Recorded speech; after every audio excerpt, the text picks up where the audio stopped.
G'day, my name is Scott Peasley and I'm an APA Pain Level 1 physiotherapist, and I'm here to discuss with you from my following video about chronic pain. As I said, all my videos, they're taken right there and then on the spot, so it gives a more authentic experience to how I'm trying to describe chronic pain or any other issues related to men. And yeah, let's get into it. So I was actually seeing some people today. Obviously, those people's names will remain anonymous because then that's all part of patient confidentiality. But I think it's really important that we talk about a little bit more about assessment now that we've gone through the different pain types. And it's something that, it's not something that a normal or a generalized musculoskeletal physiotherapist would go through. It does take a lot of time and a lot of effort.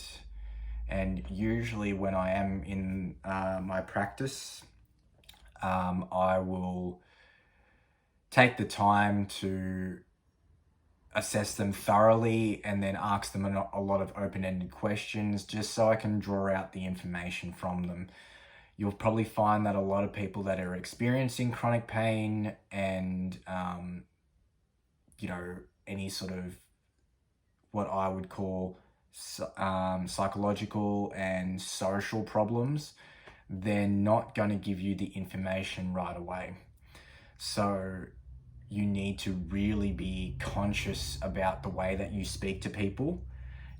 I like to try and think about speaking, when I am speaking to someone in my practice, I try to almost imagine that I'm giving them, and I know this is rich to say, but I am giving them 100% of my actual attention.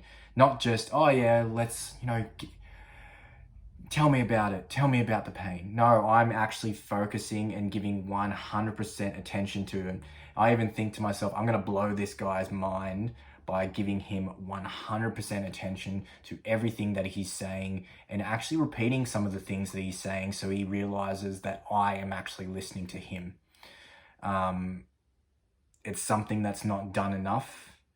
And I think that it's a skill about listening to someone. Just sometimes, you will have to pull them back a little bit because they can get a little bit sidetracked. And if ever you get that feeling in the back of your throat or the back of your mind that this person's starting to get a little bit off track, you need to pull them up, okay? But it doesn't have to be, sometimes you can let them ramble a little bit because they're obviously trying to communicate something for you, something towards you, and you just need to basically allow that to happen. All right. And I'm telling the guys out there that aren't, particularly thinking about assessment or anything like that, or are actually thinking about going to some sort of health professional. If you are going there and this person allows you to get everything out, you've got a good therapist on your hands. Okay. So that's one of the health hacks that I want to talk about for blokes in particular.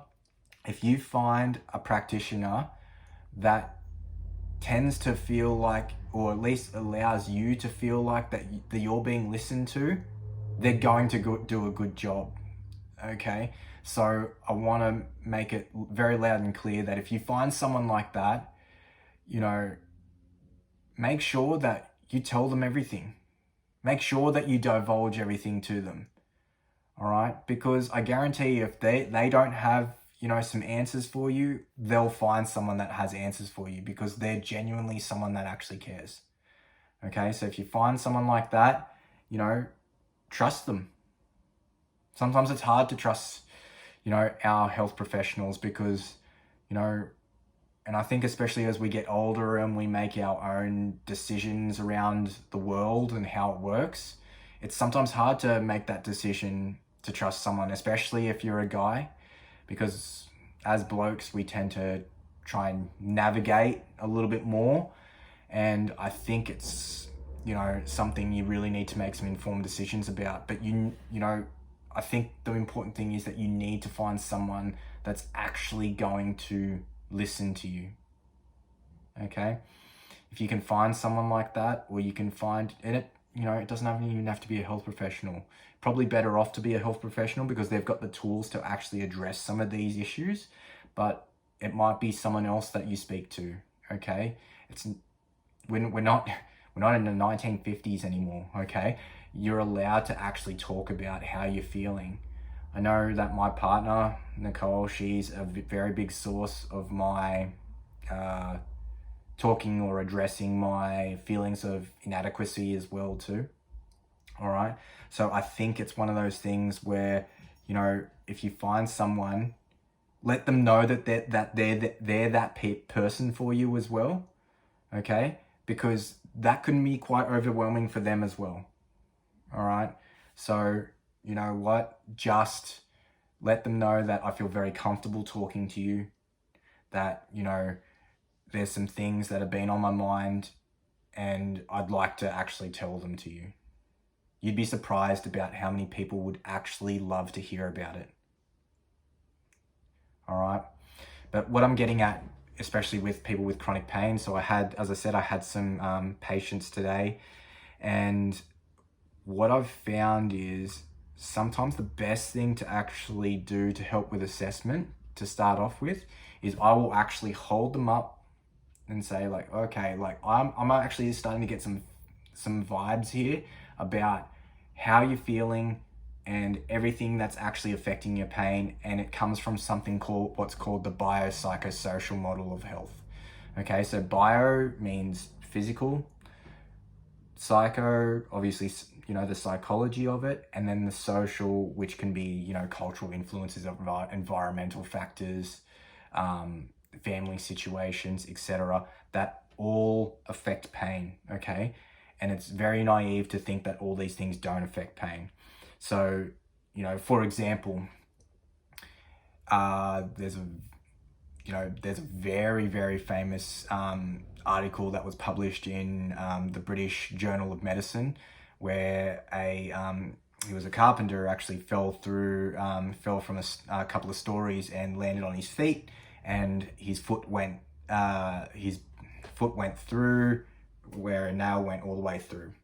And basically what happened was he was rushed to hospital. He was in immense pain.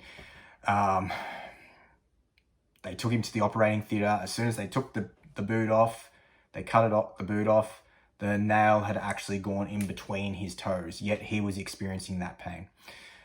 What that basically says to me is that, you know, he probably already had a psychological predisposition to what he was assuming pain was all about, and the pain that was going to be there, because my God, that guy was in pain. However, those psychosocial factors, maybe had some past experiences of having pain in that area, that triggered that response for him. There was actual no physical damage. So it's very, very naive to think that pain is just a physical thing, because it's actually not. And the best way to actually go through and sort of register that these are very psychosocially orientated pain factors that are affecting the person is to do some questionnaires. Okay. What I will do is I will put a list of the questionnaires in my comment in my sort of what's the right way to say it, video description of the ones that I tend to use and what they're actually about. Okay. I'll list them here now, though. Usually I like to use what's called the Roland Morris questionnaire, which is perceived back pain. It's a perceived back pain questionnaire and how it's affecting your life. What's called the Orebro short form. So the Orebro is basically your perception of pain and how it's impacting your return to work. I like to use the TAMPA a lot. So the TAMPA, basically what that does is it'll identify fear avoidance, which is, you know, not doing things basically because of fear of pain or fear of re-injury. Then I'll like to use the DASS as well too, so DASS. It's a subdivision score that will will help me identify depressive, stress, and anxious behaviors and feelings. And then, you know, I like to also use what's called the PCS as well too. So that one's all about like perceived injustice and catastrophizing.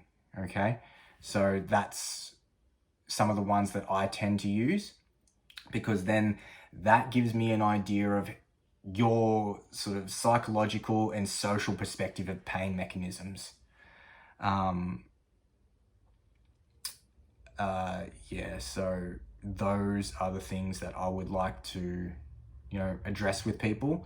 That these are questionnaires you can take yourself and then hand them to your health professional, and will allow them to get a better understanding of everything that's going in, actually happening in your life, whether it's the physical, the psychological, and the social, that is impacting on your pain. And by doing this, you'll actually give your therapist more of an understanding, because they're all standardized questionnaires, of everything that's impacting on your life when it comes to your pain. So again, I'll put that in the description as well too.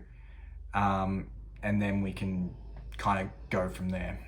And, you know, if there's any questions about any of those questionnaires, then we can, you know, kind of address those in the comments section below. But I better go because my 10 minutes is actually up. But sorry about the uniform as well too. I just finished jiu-jitsu training. But yeah, if there's any questions, please do write in the comments section and I'll address them as soon as I can. All right. Thanks for that, guys. Have a great night. Bye.